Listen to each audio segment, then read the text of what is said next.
This is my first devlog to introduce an embedded DOS I created for this board, and this embedded board can also be ported to other platforms like ARM or other platforms. This is the STM32F401 black pill, which has 256 kilobytes of flash and 64 kilobytes of RAM.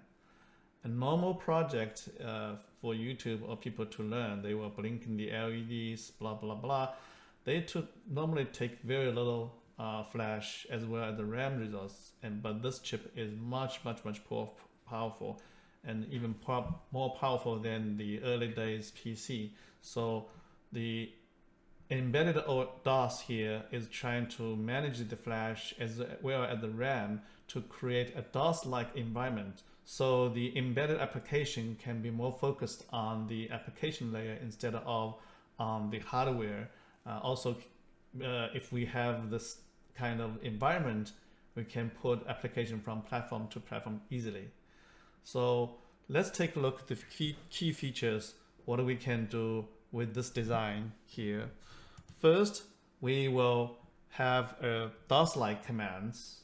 So I'm using a serial port through the, I'm going to use the serial port through the RxTX to this chip serial port. This USB is just for power purpose. In the future, we can take this out and using power here. And the reason I picked the serial port instead of USB is most application may be a standalone, not USB related. So with serial port, you can ignore the existence of serial port instead of you have to initialize with the PC. So this is the serial port as the input and output to the PC. Once we have the PC on it, we can see the result. Let's take a look at the DOS-like environment. Here is the PC application I wrote to talk to this embedded, and you can see I have like A drive which looks like DOS and flashing. So I have a DIR which currently I have a empty flash. The flash has 256 kilobytes of flash, but I take about 32 kilobytes for the OS as well as 1 kilobyte for the directory. The rest will be used for store the data or program. This is I call DOS-like environment.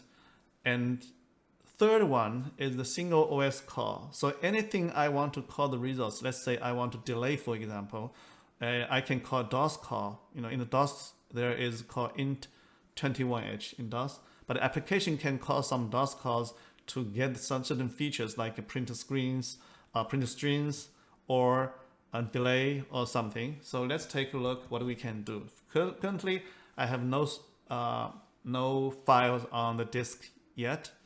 So now I can direct, this is my local drive. I can also direct what's on the host side. On the host side, I select one of the folder to be my host directory. So on the host side, I have a batch file. Let's say I copy the Z drive, auto.exec.bat, and clearly in the future, I'm going to make it auto execute, but now it's not. So now you see I have copied the file from the host to my local drive, and I can type the content auto.exec.bat, which will do dir and time. Now, so let's say execute.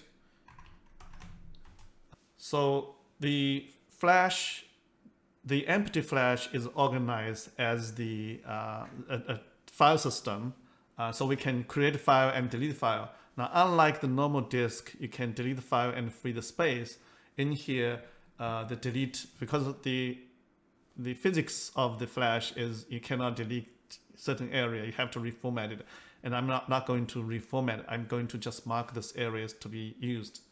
Let's say currently I'm using 13 bytes. So my file size go from the original 228.352 to 228.320. If I decide to delete those files, let's say delete auto.exec.bat, And now even the file is deleted, but the space is not freed. I can format it. Let's say I want to format. Then you can see the size is freed. Okay. The fifth feature of this OS is I'm going to dynamic link my application to the OS. Let me show you the hello. So this is my host folder, and I have a hello world. So I'm going to show you the hello world. So this is the hello world, and I'm going to dynamic link. So on the console here, I say make com. By the way, there's help command. So these are commands being currently implemented, but in the future can be more. So let's say version. I say the version is 0.01. Let's say make com hello. So I'm going to go here and see the hello. I'm going to make, and I'm going to make based on the current condition of the flash. So now I can copy Z drive hello.com, and now I can, if you look at, there is a file called hello.com, only 64 bytes.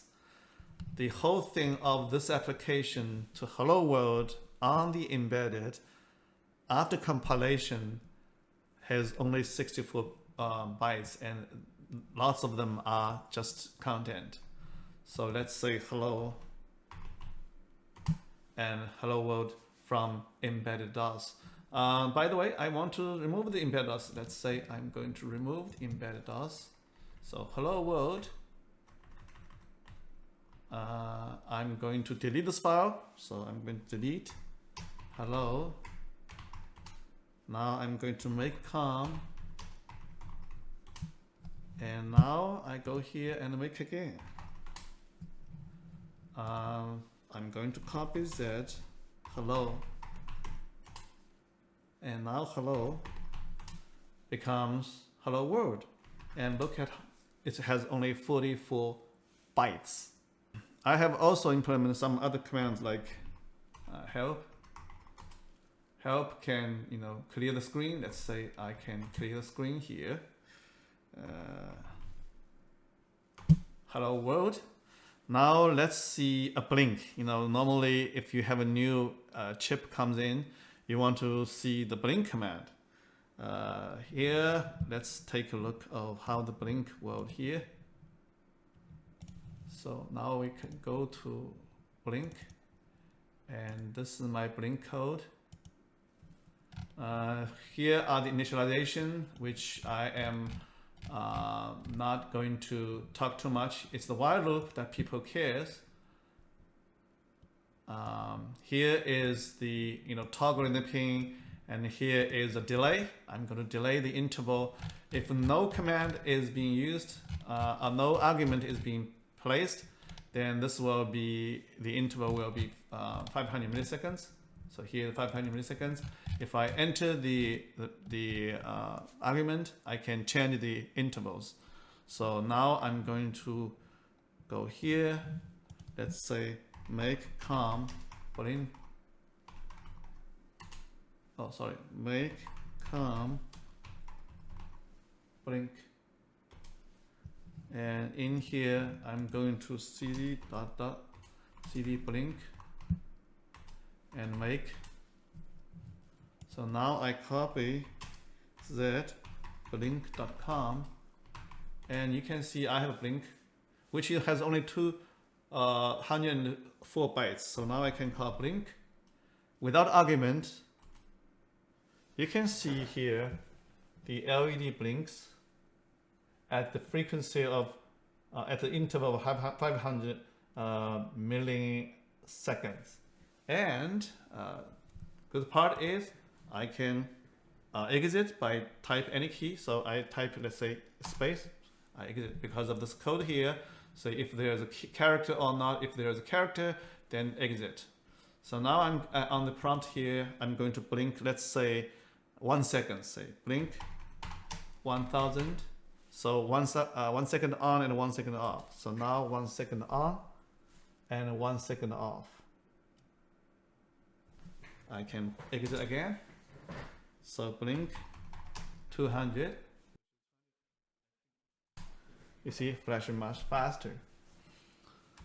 So you can see the implementation on here is much easier. Now the embedded DOS also has the RAM management. It manages all the RAM that's chip provides. In here is 64K. In the future, I'm going to show how to manage, like, you know, a bigger 128K or even 250K RAMs. And if we were smart enough, we can entirely debug this code on Windows. I will show in the future.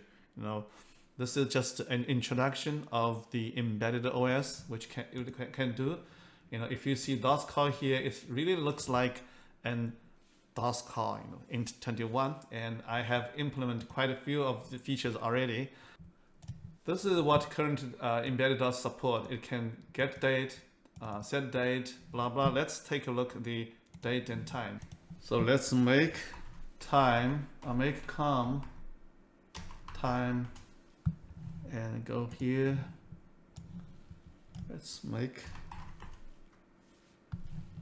copy time.com and take a look. We have a time.com 400 bytes, so I can time here. I can record the current date, which is correct today's date, but time is a little bit off. It's currently is 21, so I can set the time 37:00. Anyway, this is just my first video showing what this can do, and I'm going to create more application based on it, and I'm going to improve the OS more better. And in the future, I will port it to other chips like this one. It's the 411, and I may put it to another microchips like the W600 or W601. Those chips are quite popular now to the IoT stuff.